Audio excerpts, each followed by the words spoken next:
What's up mga kapuso? Ito po ang mga ganap na dapat po natin abangan mamaya dito lamang po sa Lilet Matias, Attorney at Law. Patuloy nga po ang pagpapaikot ni Attorney Renan dito sa magkapatid mga kapuso. Kahit namuntik na namang mapahamak si Lilet dahil dito kay Attorney Renan at nagalit nga si Ira sa kanya, ngunit magaling talaga itong si Attorney Renan at muli na namang nagbalik ang tiwala ni Ira dito sa kanya mga kapuso.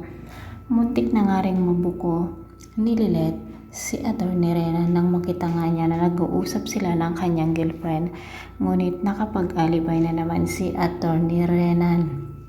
Samantala, sinabi nga ni Attorney Renan dito sa kanyang girlfriend na gusto niyang pakasalan si Ira para sa ganun ay mas madali niyang mapaikot at mas madali siyang maghiganti dito sa dalawa dahil nga sa pagkamatay ng kanyang nanay noon.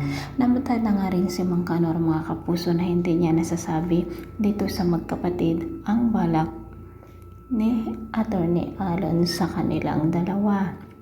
Samantala, marami na namang kaso ang hawak ng ating bida at magiging abala nga po siya kung kaya't ang pagdududa niya kay Attorney Renan ay maisasantabi muna.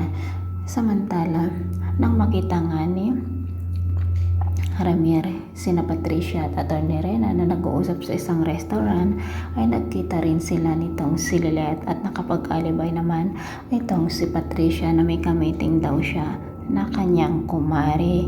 At dito na nga po nawala na naman ang pagdududa ni Ramir sa kanyang asawa. Ngunit sa kanyang isipan ay patuloy pa rin niyang susubaybayan ito kung ano talaga ang kanyang sikreto. So mga kapuso, hanggang kailan kaya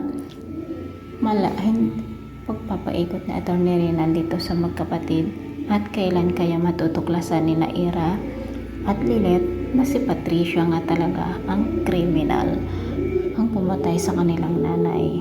Ito po mga dapat natin abangan. Maraming salamat.